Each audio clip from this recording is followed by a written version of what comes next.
Hello everyone, this is Crystal and welcome to my channel where I share card making techniques, sweet paper crafts, and now inspiring food ideas.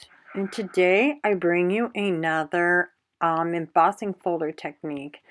This one I call it stained glass, and for this card I called it the stained glass butterfly because I used a butterfly embossing folder for it.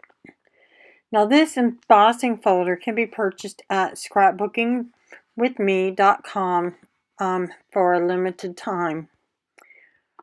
But this technique can be used on other embossing folders as well.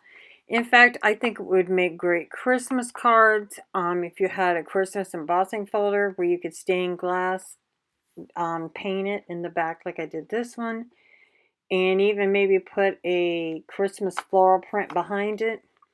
Just use your imagination. Now this card I had posted on Facebook to see if there was any interest in learning how to do this technique, and I was surprised at all the overwhelming response I got for it. So if you like this video, please give me a thumbs up, please subscribe to my channel, and click that little bell so you'll be notified every time I upload a new video. And please share me on all your social networks. Stay tuned as I show you how you too can make this beautiful card.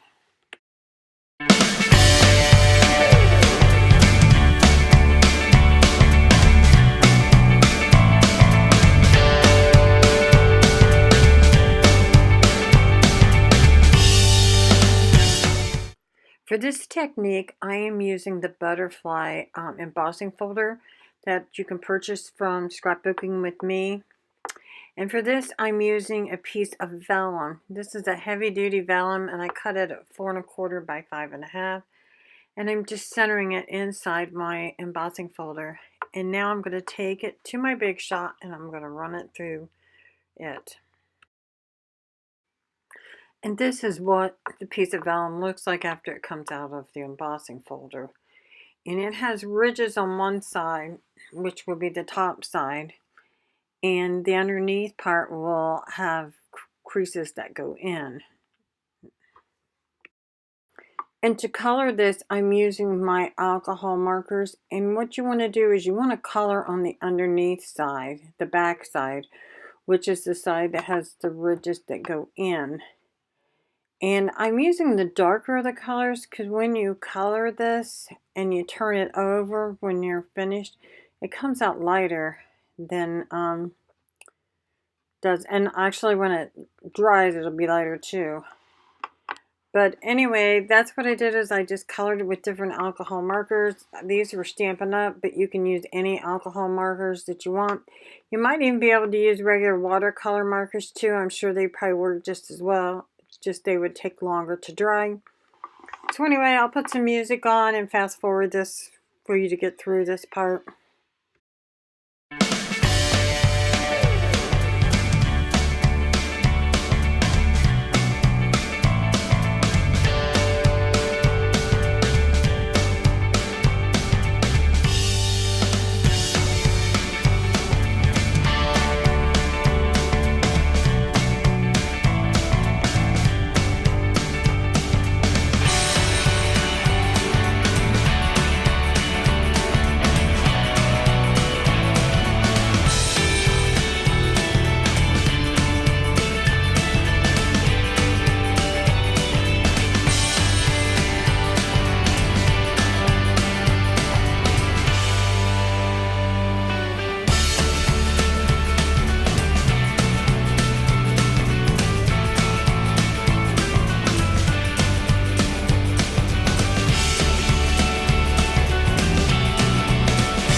And now that all the coloring is done on the vellum, I turned it over to the right side, and now we have to decide what color we want to put on our base card. Now here is a light blue, and this is what it will look like with a light blue.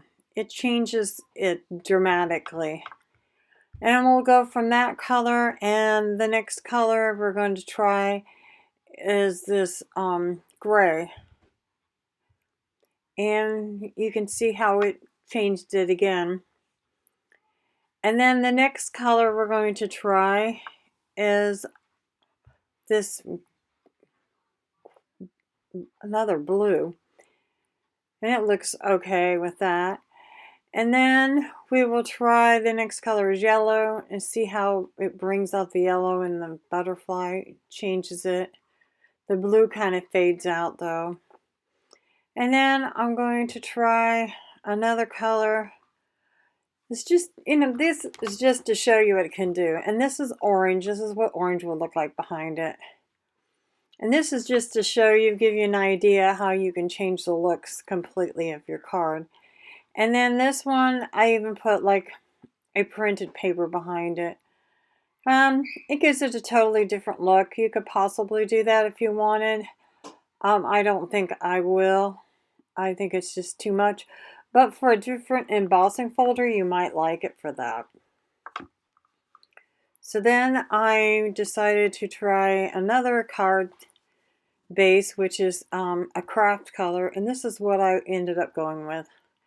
I thought it just kind of darkened all the colors and it didn't really cause any of them to really fade out. And now to stick this card on the card base, what I did is I just took my art glitter glue. I have found that if you take it and you put it all over and you smear it like all over the whole vellum so it's kind of even, then you don't even really notice that it's there. Because I don't have any place to hide it behind on this card.